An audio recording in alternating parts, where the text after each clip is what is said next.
मैं इंजीनियरिंग करता था, डिप्लोमा करता था भुवनेश्वर में। भुवनेश्वर इंजीनियरिंग कॉलेज है भुवनेश्वर में, वहाँ से मैं इंजीनियरिंग करता था। कोविड के बाद मार्च में मेरा कॉलेज बंद हो गया, जिस वजह से मैं फिर गांव आ गया। बिहार मेरा गांव पड़ता है मुजफ्फरपुर में, बिहार मुजफ्फरपुर मेरा गांव पड़ता है, डिस्ट्रिक्ट है मुजफ्फरपुर का नाम। तो मैं घर आया, घर में आने के बाद कोविड के पापा पहले मेरा दुकान चलाया करते थे, कपड़ा का छोटा सा दुकान था। कोविड के वजह से कुछ दिन बाद, 1-1.5 महीना बाद दुकान बंद हो गया। दुकान बंद होने के बाद फिर बहुत मुश्किल होने लगी। पापा का कुछ तबीयत खराब हुआ करते थे, तबीयत ये मिर्गी टाइप का होता था, जिससे मेरा पापा का देहांत हो गया अप्रैल में। अप्रैल में मेरा पापा का देहांत होने के बाद मैंने सोचा कि अब क्या करूं। फिर एक टाइम ऐसा आया कि महीने खाने के लिए पैसा नहीं बचा था, घर में बहुत हालत खराब होने लगा था। फिर मैंने काम वगैरह ढूंढना स्टार्ट किया। मम्मी को देखते थे, बहुत परेशान रहती थी मम्मी, काम वगैरह करती थी, गाय वगैरह है हमारा घर में, तो गाय वगैरह से पैसा आता था, तो बहुत परेशान रहती थी मम्मी। तो फिर मैंने सोचा मैं कुछ करूं, तो गांव में गया। फिर मेरे पास कुछ खेत वगैरह था, तो मैंने खेत में जाके काम वगैरह किया करता था। आसपास के लोग बोला करते हैं कि इंजीनियरिंग करके फिर खेत में काम करते हो, तो बहुत जलन होता था वो। फिर मैंने सोचा कि क्या करूं, मजा नहीं आ रहा। फिर मैंने, हमारे घर से 2 किलोमीटर दूर हाईवे पड़ता है, जहाँ पे लाइन होटल है, बहुत बड़ा लाइन होटल है, जहाँ से दिल्ली के लिए बस आया करता था।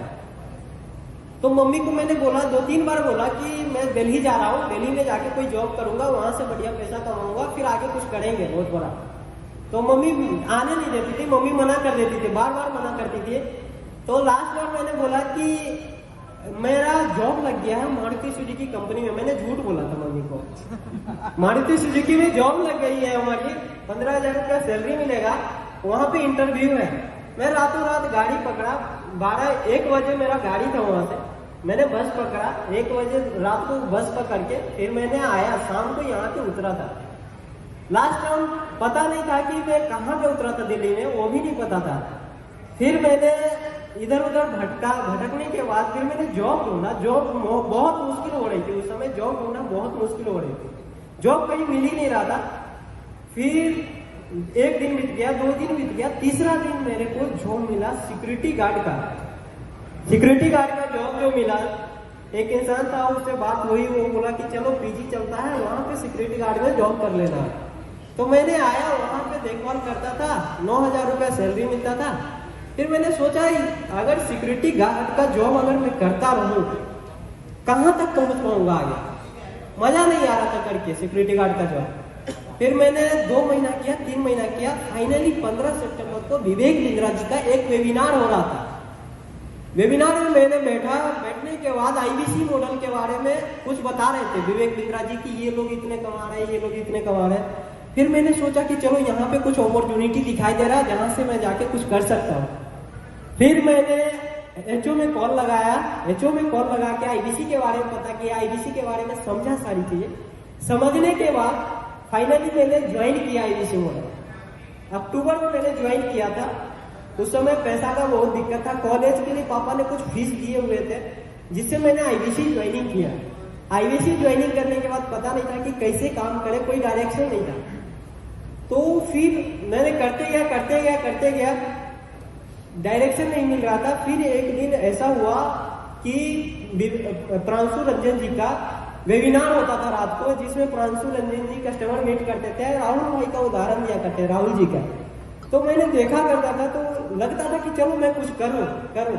फिर फाइनली मैंने 5 नवंबर को जॉब छोड़ के, जॉब क्विट करके मैं फुल टाइम में आईबीसी ज्वाइन किया। फिर लक्ष्मी नगर में मैंने पीजी लेके रहने लगा। पीजी में 5,000 रुपया लेता था, खाने पीने रहने का सब चीज दिया करता था, कुछ पैसा सेविंग था, जिससे मैंने 1-2 महीना सर्वाइव कर पाया वहां पे। फिर नवंबर में कुछ काम नहीं होता, क्यों नहीं हुआ था, क्योंकि मेरे अंदर बहुत कमियां थी। मैं बिहार से बिलोंग करता था, उतना बोल नहीं पाता था, कस्टमर को एक्सप्लेन नहीं कर पाता था।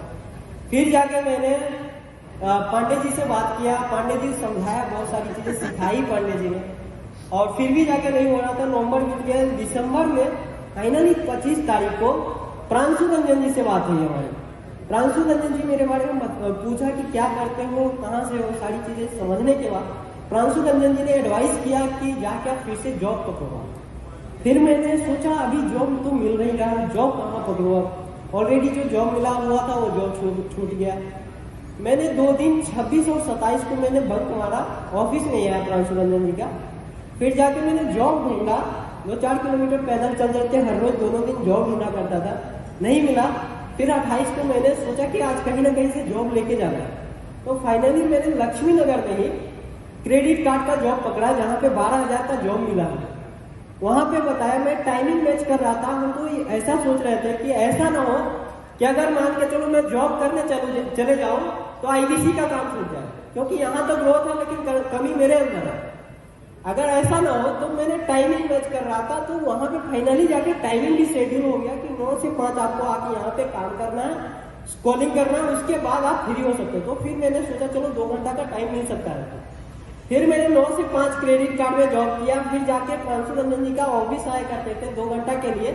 फिर मैंने 6 बजे ऑफिस फाइनली पहुंचता था, वहां से थोड़ा ही दूर पड़ता था। 6 बजे नहा धो के फाइनली ऑफिस पहुंच के मैंने हर रोज काम करता था।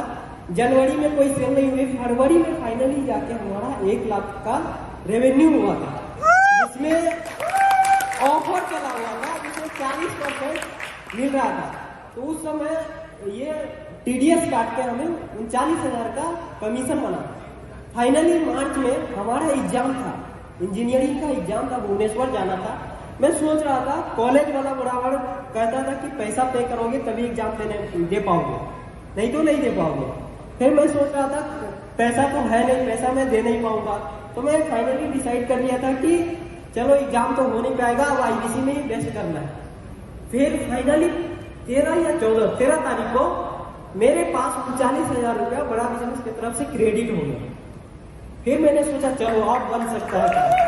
फिर मैंने गया, कॉलेज गया, 17-18 को कॉलेज गया, यहाँ से दिल्ली से भुवनेश्वर गया ट्रेन से। फिर जाके मैंने वहाँ पे डिपॉजिट किया, पैसा जमा किया। पैसा जमा करने के बाद एग्जाम देने दिया। एग्जाम 5th सेमेस्टर का एग्जाम चल रहा था मेरा। मैंने एग्जाम दिया। एग्जाम देने के बाद फिर मैं अप्रैल 17-18 को फिर वहां से दिल्ली आया। दिल्ली में आके फिर मैंने काम करना स्टार्ट किया। फाइनली मैंने 20 से एडवर्टीजमेंट स्टार्ट करवाया था। मैंने 10 दिन के अंदर में 5 सेल निकाला था। 5 सेल निकालने के बाद उस समय भी 40% का ऑफर चल रहा था, जिसमें फाइनली मेरा 1,06,000 का कमीशन बना था। सारी चीजें कोर्ट रिवर्सल भी कुछ था, जिसमें 1,06,000 का कमीशन बना था। फिर ऐसे ही चलता गया 2-3 महीना से जुलाई अगस्त तक ऐसे ही मैंने 2 लाख 3 लाख का रेवेन्यू करता था।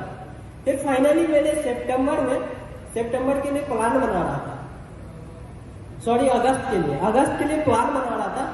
फिर अकेले में हमको समझ में नहीं आ रहा था कि करे कैसे। फिर मैंने जुलाई में 29 तारीख को, जुलाई में मैंने काम कम किया था, 29 तारीख को प्रांशु रंजन जी के पास गया। प्रांशु रंजन जी को मैंने बोला कि सर 2 लाख 3 लाख करके मजा नहीं आ रहा, कुछ बड़ा प्लानिंग करना है। फिर उन्होंने टारगेट बनवा दिया हमारा। फाइनली मैंने अगस्त में 10,40,000 का मैंने रेवेन्यू किया। फाइनली उस समय मेरा दिमाग खुला था। 10,40,000 का रेवेन्यू, जिसमें से अभी मेरे हिसाब से 3 लाख के अकॉर्डिंग मेरा कमीशन बना। ये मेरा जर्नी रहा। फिर उस समय रियलाइज हुआ कि जब हम कर सकते हैं तो सब कर सकता है। जब हम कर सकते हैं तो आप लोग भी कर सकते हैं। यस या नो? यस, बिल्कुल कर सकते हैं। बिंद्रा जी कहते हैं, जमी के बैठ के क्यों आसमान देखता है, परों के खोल जमाना तेरा उड़ान देखता है। उड़ान दिखाना चाहते हो आप लोग? Thank you so much. Standing ovation please, खड़े होकर स्वागत करेंगे। ये बहुत इंपॉर्टेंट सेशन है बॉस। ये हवा नहीं है, ये कंटेंट नहीं है, ये कुछ और ही है, बहुत बहुत बधाई हो आपको। रोशन नाम है इनका, रोशन कर दिया इन्होंने आपकी पूरी इस मीटिंग को। थैंक यू सो मच, बहुत बहुत धन्यवाद। प्लीज इधर आ जाइएगा। प्रांशु जी, बधाई हो आपको, बड़ा मार्गदर्शन करा आपने इनका। अब हमारी आखिरी एक स्वीट सी और कहानी है। बन गया तो इस नंबर पे फोन करके पता लगा भाई